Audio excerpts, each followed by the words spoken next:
She's filthy. Get that dirty little girl away from my bag." The ballroom went silent. Crystal chandeliers shimmered above hundreds of guests gathered inside the Mercer Foundation's annual Spring Charity Gala in downtown Boston. A string quartet continued playing for 2 awkward seconds before even the musicians realized something had gone terribly wrong. 3-year-old Lily froze. Her tiny fingers were still resting against the gold clasp of an expensive designer handbag sitting on a marble table. She hadn't opened it. She hadn't pulled on it. She had only reached toward the sparkling butterfly charm hanging from the zipper, because to a toddler, it looked magical. Veronica Hastings snatched the purse away, as though the child carried poison. "Don't touch things that don't belong to people like you," she said loudly enough for nearby donors to hear.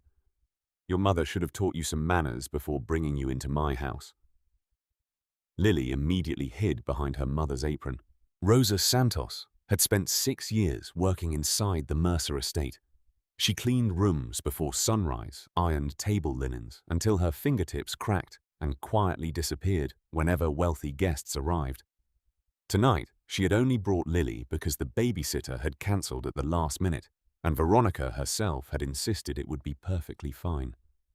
Now Rosa wished she had never believed her. I'm so sorry, Miss Hastings," Rosa whispered, reaching for her daughter. "We'll leave right away." Veronica didn't let it end there. She took a silk handkerchief from her purse and dramatically wiped the leather handle. As if I needed another reminder why staff should stay in staff areas. Several guests lowered their eyes. Some looked uncomfortable. Others pretended they hadn't heard. Nobody spoke. Not yet. Across the room, Ethan Mercer had just finished greeting members of his company's board. One of Boston's youngest self-made billionaires, he was accustomed to people falling silent when he entered. Tonight, however, the silence felt different. It felt heavy. He couldn't yet see what had happened, but he noticed something else. An old silver butterfly pendant slipped from Lily's small sweater as she buried her face against Rosa's leg. The tiny charm swung gently beneath the ballroom lights. For reasons Ethan couldn't explain, he stopped walking. His eyes remained fixed on that little butterfly for one long second before he looked toward the frightened child. Then Lily slowly walked away from her mother. She approached Ethan with trembling steps that seemed impossibly brave for someone so small. She tugged lightly on the sleeve of his tuxedo. When Ethan knelt to her height, she leaned close enough that only he should have heard her. She said, "I'm dirty." 6 simple words. Barely louder than a whisper. But they landed with more force than any shouted accusation. Ethan didn't answer immediately. Instead, he looked into the child's tear-filled eyes. Children that young didn't invent humiliation. They repeated it. Behind Lily, Rosa looked horrified, not because she feared losing her job, because she knew exactly who Veronica was supposed to become in less than 48 hours. The future Mrs. Ethan Mercer. The ballroom remained perfectly still. Someone quietly lowered a champagne glass. A photographer stopped taking pictures. Even Veronica's practiced smile flickered for the briefest moment before returning. She assumed Ethan would smooth everything over. He always protected the family's public image. She had no idea she had just crossed the one line he would never ignore. Ethan slowly stood. His expression revealed almost nothing. That frightened Rosa more than anger would have.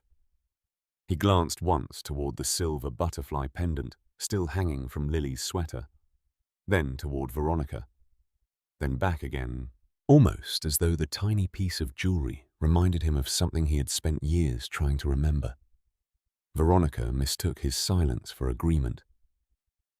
"I hope you understand," she said with a polished smile for the surrounding guest. "Some standards simply have to be maintained." Nobody noticed Ethan's jaw tighten. Nobody understood why his attention kept returning to that worn butterfly charm instead of Veronica's flawless diamond engagement ring. But before the night was over, one of those two objects would still symbolize love. The other would become evidence of a future that had just collapsed.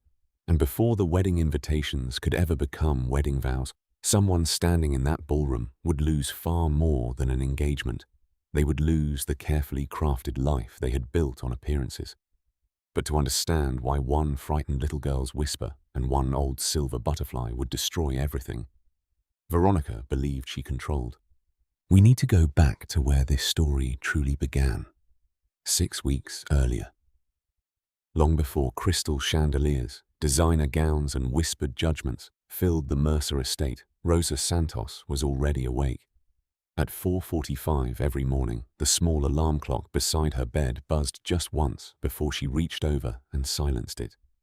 She had learned years ago that every extra minute of sleep came at the cost of rushing through the day, and rushing usually meant mistakes. Mistakes were expensive, especially when you earned just enough to keep a roof over your daughter's head. Rosa and 3-year-old Lily lived in a modest second-floor apartment in East Boston, less than 4 miles from the harbor, but worlds away from the luxury neighborhoods where Rosa worked. The apartment was barely 600 square feet. The kitchen table wobbled. The heating pipes rattled every winter. Rain tapped through one corner of the bedroom window whenever storms rolled in from the Atlantic. But every evening, Lily proudly called it home. While coffee brewed, Rosa packed a tiny lunch, half a peanut butter sandwich, apple slices, a small yogurt she had purchased only because it had been marked down before expiration. She quietly smiled when she added one chocolate cracker. Lily always saved that for last. Behind her little footsteps shuffled across the old hardwood floor. Mama. Rosa turned. Messy brown curls. Oversized pajamas covered with tiny stars, still rubbing sleep from her eyes. Lily climbed into Rosa's arms without saying another word. For a few precious seconds, the worries waiting outside their apartment simply disappeared. "You smell like pancakes," Lily whispered. "I haven't even made breakfast yet." "You always smell like pancakes." Rosa laughed softly, maybe because Lily had never known a world where her mother wasn't trying to make mornings feel warm, no matter how uncertain the future looked. After breakfast, Rosa buttoned Lily's faded blue sweater. Before zipping it completely, Lily carefully reached beneath the fabric and pulled out a small silver butterfly pendant hanging from a thin chain. Every morning she did exactly the same thing. Every morning she kissed it, then tucked it safely back inside. "What do butterflies do?" Rosa asked, repeating their little ritual. "They don't stay stuck forever, and they always find flowers." Rosa smiled again, though this time her eyes grew damp. The butterfly pendant had belonged to Lily's grandmother. Before Rosa's mother passed away from cancer, she had worked as a cafeteria cook at a public elementary school in Boston for nearly 25 years. She never left money behind. No savings, no house, no investments. Only that tiny silver butterfly. "It isn't worth much," her mother had once said. But whenever life makes you feel small, remember butterflies never begin beautiful. They become beautiful because they keep going. Those words had carried Rosa through years she wasn't sure she could survive. Now they belonged to Lily. At precisely 6:10, Rosa walked Lily 3 blocks to Mrs. Evelyn Carter's apartment. The 72-year-old widow watched neighborhood children for parents working early shifts. She charged almost nothing. Sometimes she refused payment altogether. "You save your money for college," Mrs. Carter always insisted. Rosa laughed every time. "College? Why not? Because dreams cost money." Mrs. Carter looked directly at her. "No, giving up costs more." The word stayed with Rosa throughout the day, especially lately. Only 3 days earlier, Mercy Community College had accepted Rosa into its nutrition program. It had always been her impossible dream. She loved cooking. She understood food, She wanted to help children from low-income families grow up healthier than she had. But acceptance wasn't enough. Tuition was nearly $24,000. Financial aid covered only part of it. The remaining balance might as well have been $1 million. She had exactly 60 days before enrollment payments became final. 60 days. Then the opportunity would disappear. So Rosa folded the acceptance letter back into its envelope and hid it inside the same kitchen drawer where she kept unpaid utility bills. Hope was easier to carry when nobody else could see it. Later that morning, she arrived at Mercer Estate. Nearly 22,000 square feet of polished marble, towering windows, landscaped gardens, and quiet wealth that never needed to introduce itself. For 6 years, Rosa had polished floors most guests never noticed, changed flowers before they wilted, folded linens no one remembered. Invisible work, done well enough that nobody thought about who had done it. As she tied her housekeeping apron, another employee quietly approached. "Did you hear what Mr. Mercer finally set the wedding date?" When 6 weeks, Rosa simply nodded and picked up her cleaning cart.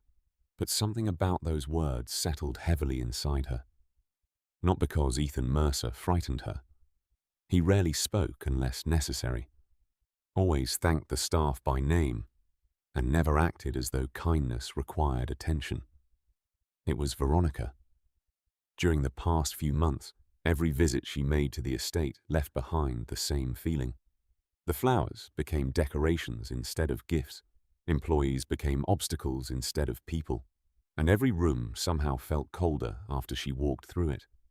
Rosa couldn't explain why. She only knew that with every passing week, the mansion felt less like a workplace, and more like a place quietly waiting for something to break. The Mercer estate looked different whenever Veronica Hastings arrived. Not because the marble floors changed, not because the gardens became more beautiful, because every employee unconsciously stood a little straighter. Every conversation became quieter. Every mistake suddenly felt dangerous. Veronica carried herself like someone who had already become Mrs. Ethan Mercer, even though the wedding was still 6 weeks away. She never shouted. She rarely needed to. Her smile usually did the work for her. "I simply expect excellence," she often said whenever someone apologized. To the wealthy guests who attended charity galas, Veronica seemed elegant, refined, and deeply committed to philanthropy. She chaired fundraising luncheons. She posed beside oversized donation checks. She spoke passionately about lifting disadvantaged families. Magazines called her Boston's newest society darling. None of those reporters ever interviewed the people who served her coffee, or folded her dresses, or cleaned the lipstick stains from crystal glasses after she entertained friends. Those people knew another Veronica, one who corrected employees by snapping her fingers instead of using names, one who complained that housekeeping staff should blend into the walls, one who believed gratitude made workers lazy. Rosa learned quickly that silence was safer than dignity. Monday morning, Veronica arrived carrying 3 garment bags for wedding fittings. Without greeting anyone, she handed the bags directly to Rosa. "Be careful." "I will. The silk costs more than your yearly salary." She smiled politely after saying it, almost playfully, as though humiliating someone had become part of ordinary conversation. Rosa lowered her eyes. "Yes, Miss Hastings." Veronica walked away satisfied. She liked people who stayed quiet. Across the hallway, another housekeeper named Denise had witnessed everything. Denise had worked at Mercer Estate for almost 15 years. She quietly stepped beside Rosa. "You know she enjoys it." "I know. One day she'll say it to the wrong person." Rosa folded another wedding dress into its protective cover. "I just hope that day isn't today." Denise looked at her carefully. "You never defend yourself." Rosa smiled faintly. "I can't afford to." That wasn't entirely true. She could afford pride. What she couldn't afford was unemployment.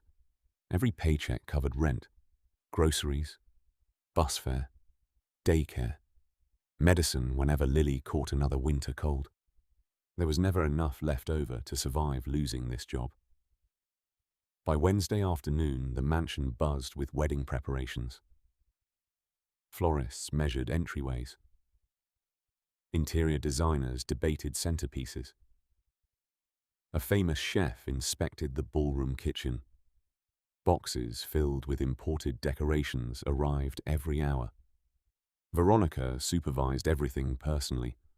Nothing escaped criticism. Not flowers, not lighting, not people. She stopped suddenly beside a young catering assistant struggling to carry 2 heavy crates. No. The nervous college student froze. You don't carry wine through the front hallway. I'm sorry. Sorry doesn't replace broken bottles.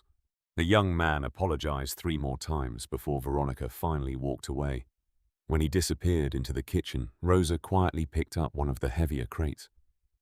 You don't have to help, he whispered. I know. Then why? Because someone helped me once. The young man smiled. Neither of them noticed Ethan Mercer standing at the far end of the corridor. He had seen only the last few seconds. Not Veronica's criticism. Only Rosa silently lifting the extra weight without expecting thanks. He watched for another moment before continuing toward his office. He said nothing, but he remembered. Later that afternoon, Rosa entered the library to dust the shelves before an important meeting. The room was empty, or so she thought. She heard voices drifting through the slightly open study doors. The trust agreement won't release full control until after the marriage.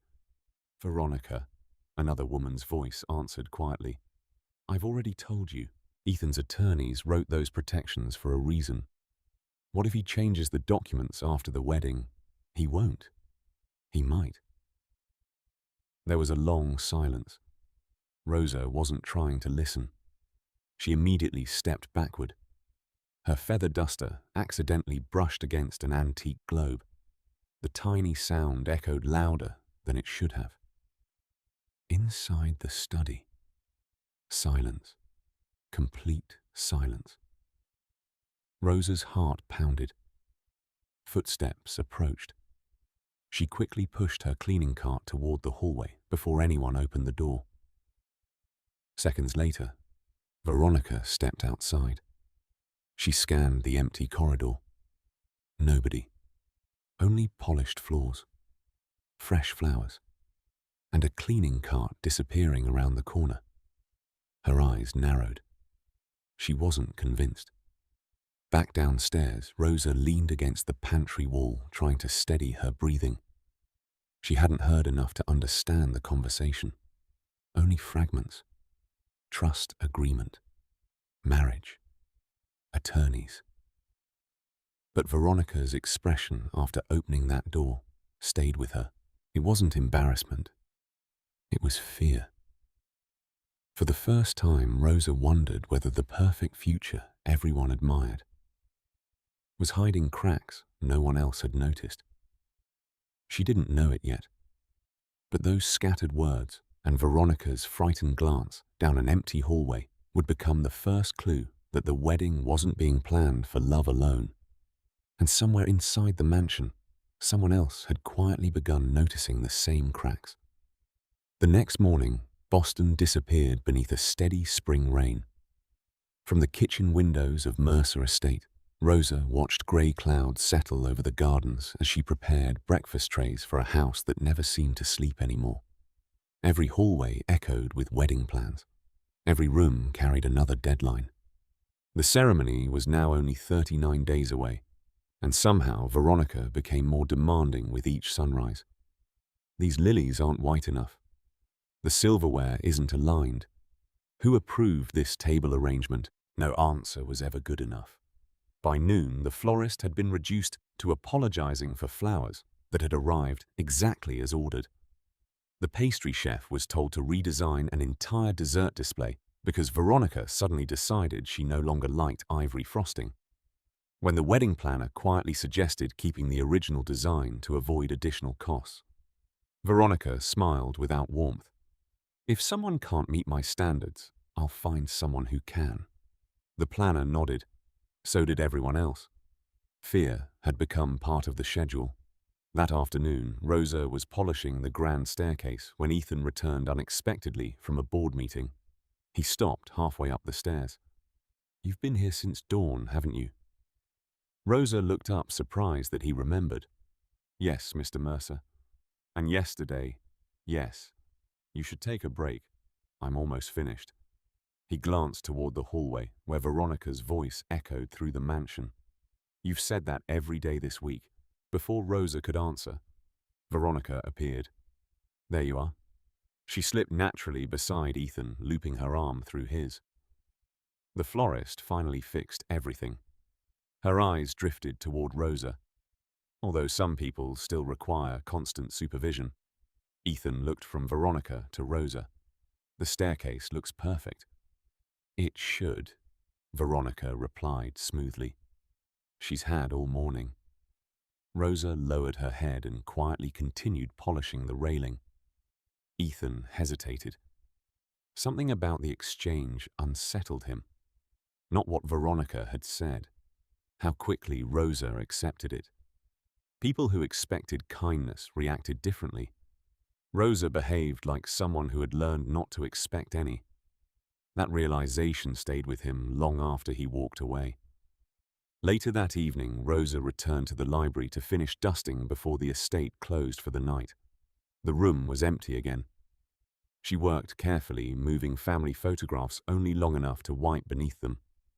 One frame caught her attention. It showed Ethan years earlier beside his late parents at a charity event for children's nutrition programs. His mother was laughing.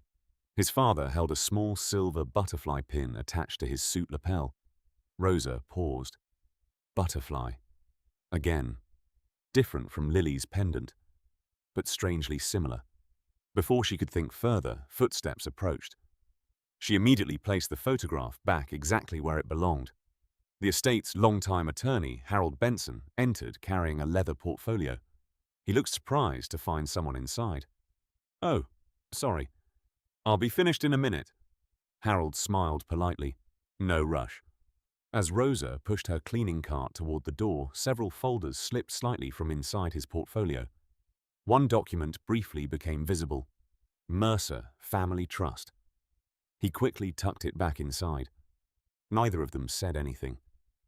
But Rosa remembered the words she had overheard 2 days earlier. Trust agreement. Marriage. Attorneys. The same pieces were appearing again. She wasn't searching for answers. The answers kept crossing her path. Outside the library, Denise caught up with her. "You look worried." "I keep hearing things I don't understand." "What kind of things?" Rosa hesitated. "I probably misunderstood." Denise lowered her voice. Sometimes misunderstanding is exactly what powerful people hope for. Before Rosa could reply, Veronica's assistant hurried down the hallway. "Rosa, Miss Hastings wants every guest suite inspected again tonight." "Again, she says the first inspection wasn't detailed enough." "It was." "I know." The assistant looked exhausted. "We're all starting over." By the time Rosa finished the additional inspections, it was nearly 10 o'clock. Mrs. Carter had already put Lily to bed. Rosa apologized repeatedly for being late. The older woman simply handed her a sealed envelope. It came in today's mail. Rosa recognized it immediately. Mercy Community College. Her tuition deadline reminder. 30 days remained. After that, her acceptance would expire. She sat quietly beside Lily's bed after midnight, reading the letter over and over beneath the soft glow of a bedside lamp. 30 days. The wedding. The strange conversations. The trust documents. Everything seemed to be counting down towards something she couldn't yet see. Lily stirred in her sleep. The silver butterfly pendant slipped from beneath her blanket. Rosa gently tucked it back against her daughter's chest. "We'll figure it out," she whispered. She wasn't sure whether she meant college or life. The following morning, she made a decision. She would stop pretending those scattered clues meant nothing. Not because she wanted to interfere, because something deep inside told her that remaining silent might one day hurt someone far more than speaking ever could. She didn't know when. She didn't know how. But from that moment on, Rosa began paying attention. And somewhere else inside the mansion, someone had already begun watching her do exactly that. 2 days later, the Mercer estate opened its doors for the final charity reception before the wedding. Nearly 200 guests filled the ballroom. Business executives, foundation donors, city officials, members of Boston's oldest families. The event was meant to celebrate generosity. Instead, it would expose something far uglier. By early afternoon, every member of the household staff was moving without pause. Champagne glasses sparkled beneath crystal lights. Fresh orchids lined the marble staircase. A string quartet rehearsed quietly near the grand piano. Veronica inspected everything. She wore an ivory designer dress that looked almost bridal, as though she wanted everyone to picture her wedding day before it arrived. Nothing escaped her criticism. She corrected servers in front of guests, dismissed decorators with a wave of her hand, even interrupted photographers because she disliked the angle of the lighting. Her confidence had grown almost reckless. She believed the future already belonged to her. Rosa spent most of the afternoon helping the catering staff prepare the children's corner that the Mercer Foundation always included during family events. Coloring books, juice boxes, small wooden puzzles.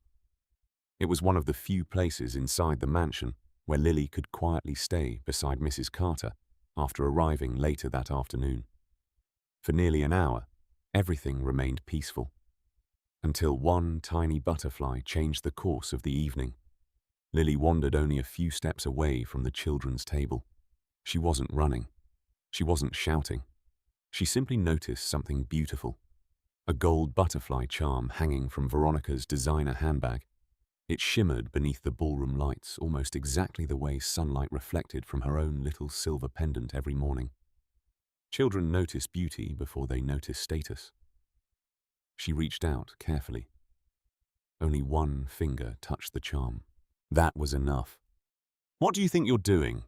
Veronica's voice sliced through the ballroom. Every nearby conversation stopped. Lily immediately pulled her hand back. I like the butterfly. You don't touch things that don't belong to you." The child nodded quickly. "I'm sorry." But Veronica had already decided that an apology wasn't enough. She grabbed the handbag away and looked at the tiny fingerprints left on the polished leather. Then, with exaggerated disgust, she removed a silk handkerchief. Several guests watched silently as she wiped the handle. Again and again. "As if I needed another reminder," she said loudly, "why staff should never bring their children into formal events." Rosa hurried across the room. "I'm so sorry, Miss Hastings." She didn't mean, "I wasn't speaking to you." Veronica's smile never reached her eyes. "I was speaking about standards." Lily's lower lip trembled. She looked down at her tiny shoes. "I washed my hands." A few guests exchanged uncomfortable glances. Mrs. Carter took one step forward, then stopped. She feared making things worse. Denise quietly clenched both hands behind her back. The catering assistant Rosa had once helped stared at the floor. Nobody wanted to become Veronica's next target. Veronica leaned slightly toward Lily. "You may have washed them." She paused just long enough for the room to hear every word. "But some people are still dirty." The sentence landed like shattered glass.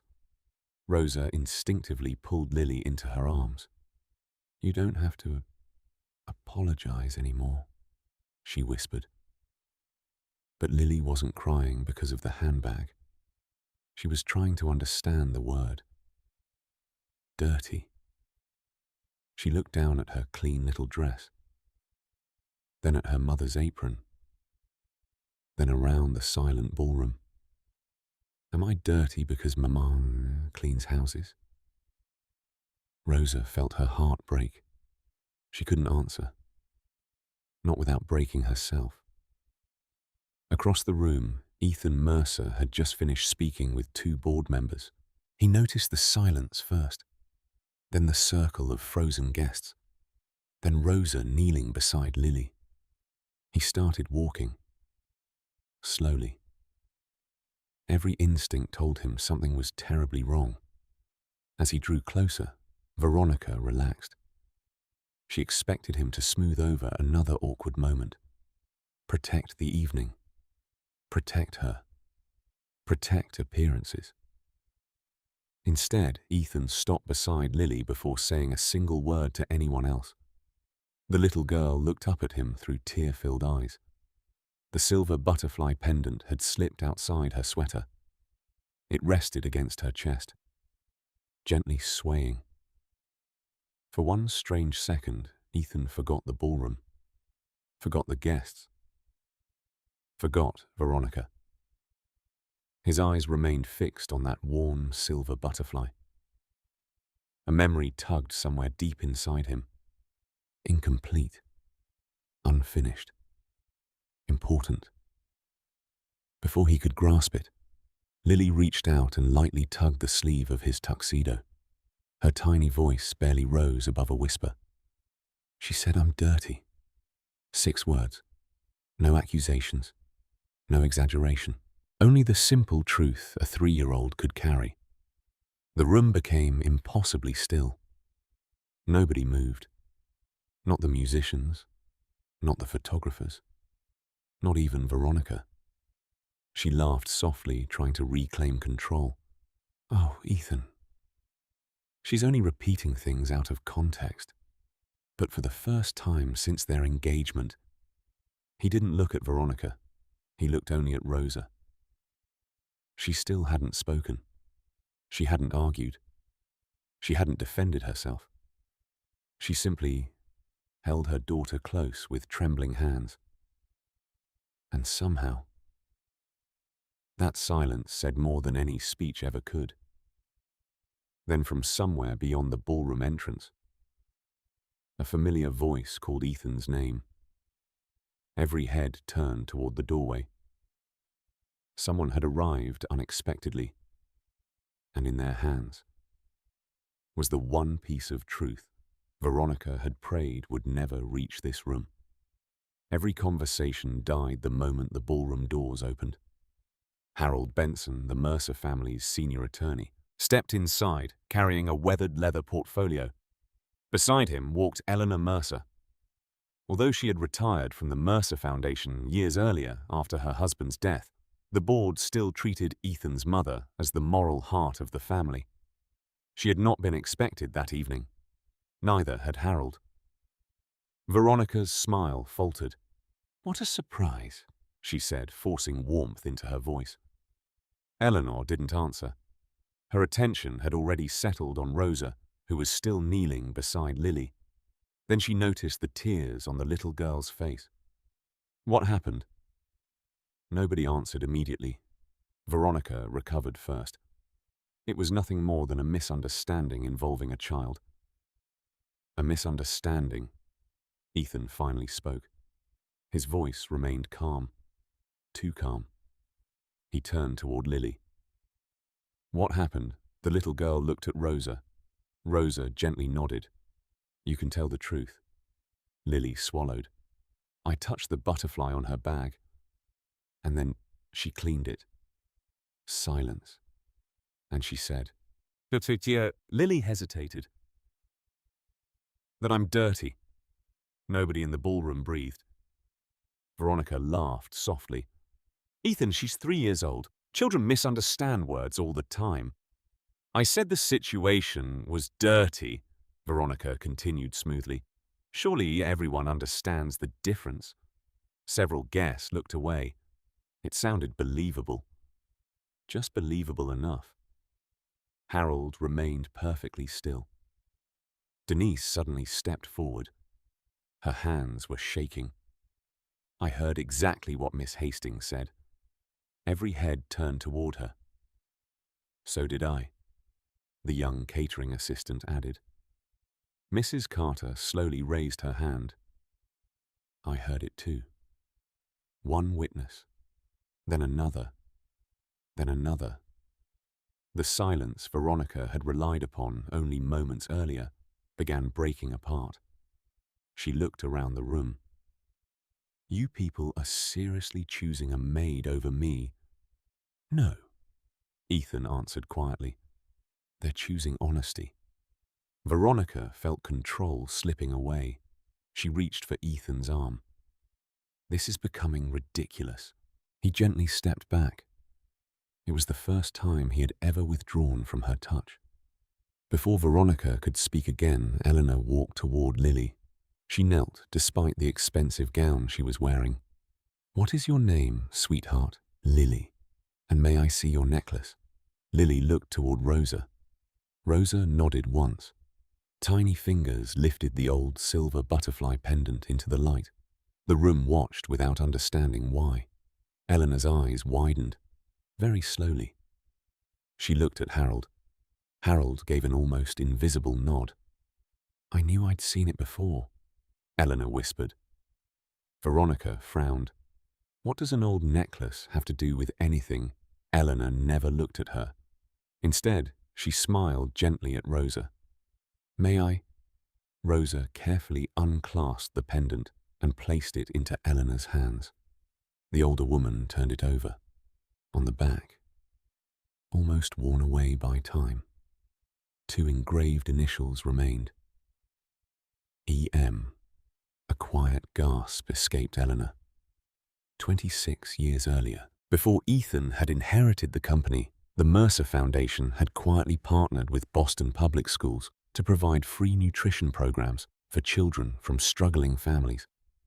Eleanor personally gave a small silver butterfly pendant to every cafeteria employee who volunteered during the Foundation's first summer initiative.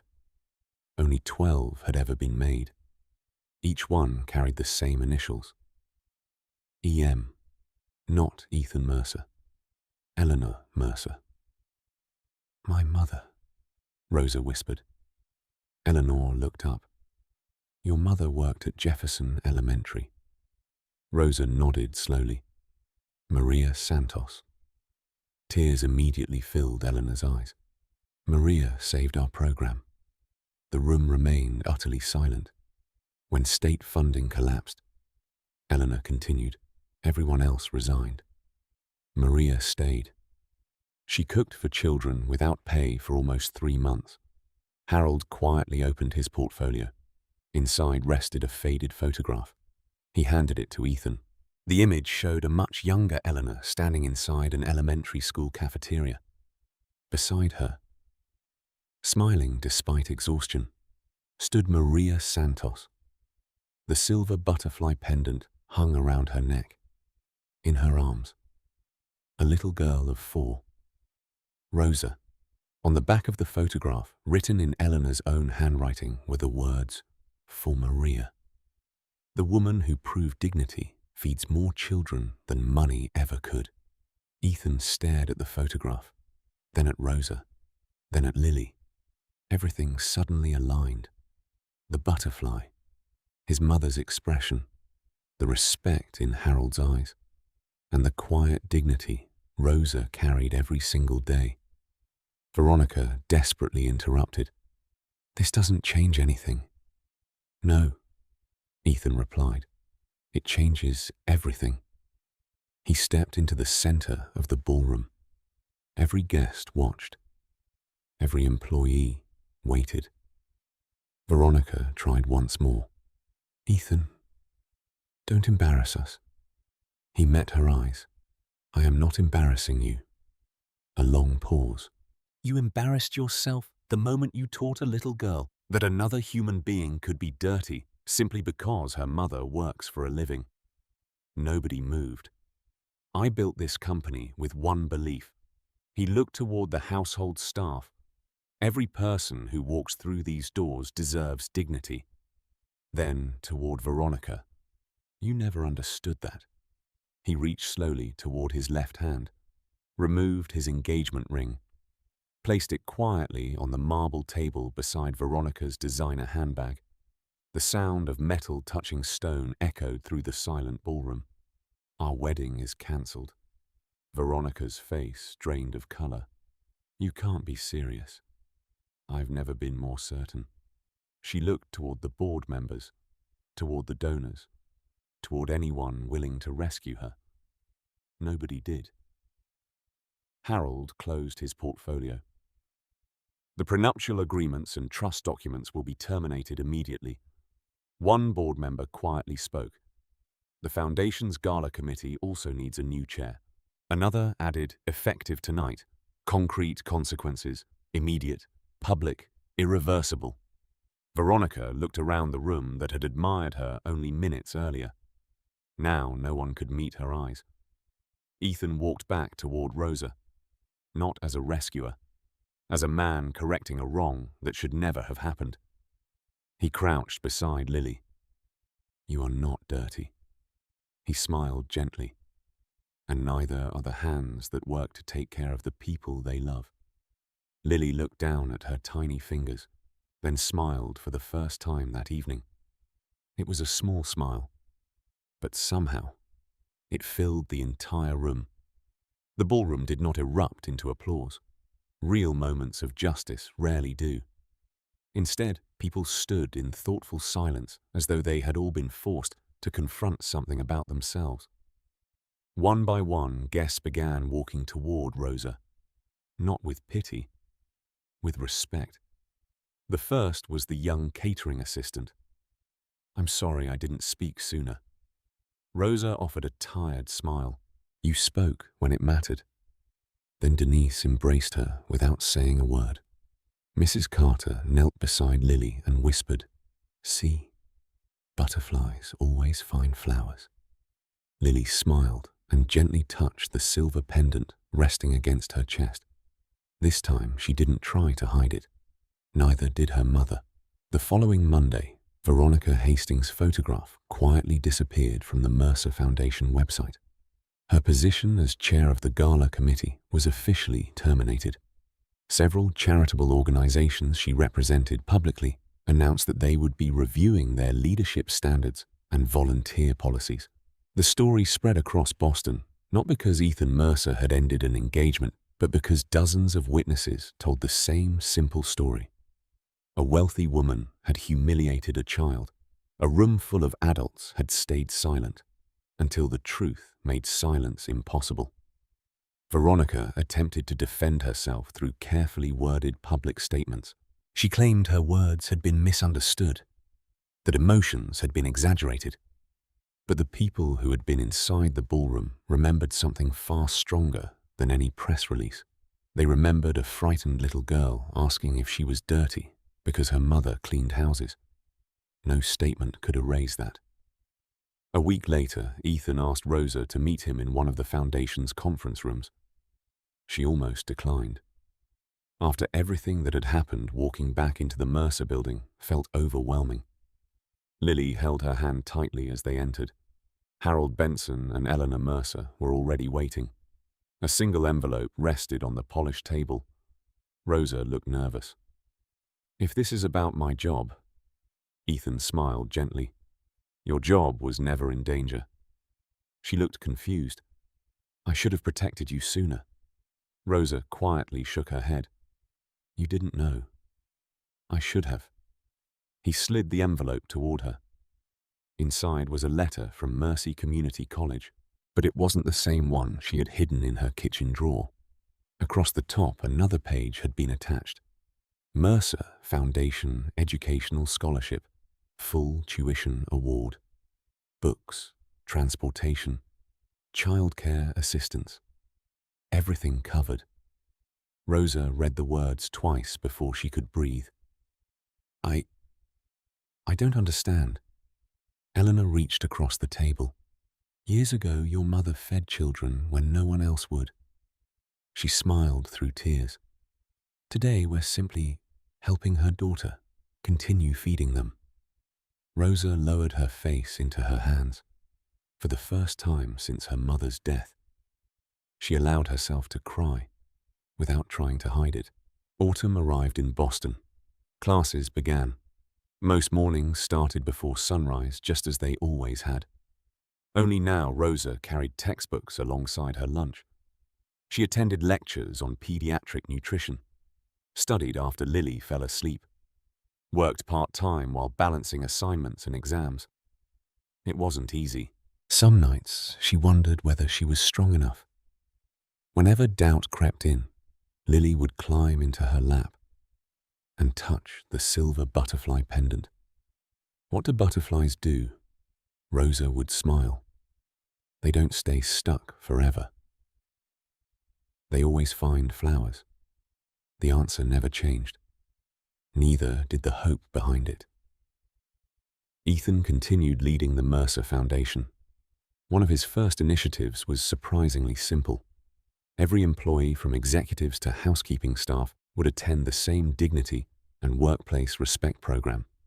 Not because policies alone changed hearts, but because silence had nearly protected cruelty. He also established a scholarship in Maria Santos's name for food service workers pursuing education in nutrition and child wellness. The first recipient was Rosa. She insisted the second should be someone else. Nearly a year later, Lily proudly walked through a community garden planted beside an elementary school where Rosa was completing her internship. Children laughed while harvesting tomatoes and herbs. Parents volunteered together. No one cared whose hands planted the seeds, only that everyone shared the harvest. Lily spotted a butterfly drifting between bright yellow flowers. "There she goes, Mama." Rosa looked up. "No." She smiled. "There we go." The butterfly rose into the warm afternoon sky, free at last. Sometimes dignity isn't restored through grand speeches. Sometimes it begins with 6 quiet words spoken by a child brave enough to tell the truth. She said, "I'm dirty." Those words destroyed one future, but they opened another. One built not on wealth, but on kindness. If this story touched your heart, what would you have done if you had been standing in that ballroom? Would you have spoken up or stayed silent? Share your thoughts in the comments below. And if you believe kindness should never depend on someone's job background or income, don't forget to subscribe for more stories where truth, courage, and compassion find their way home.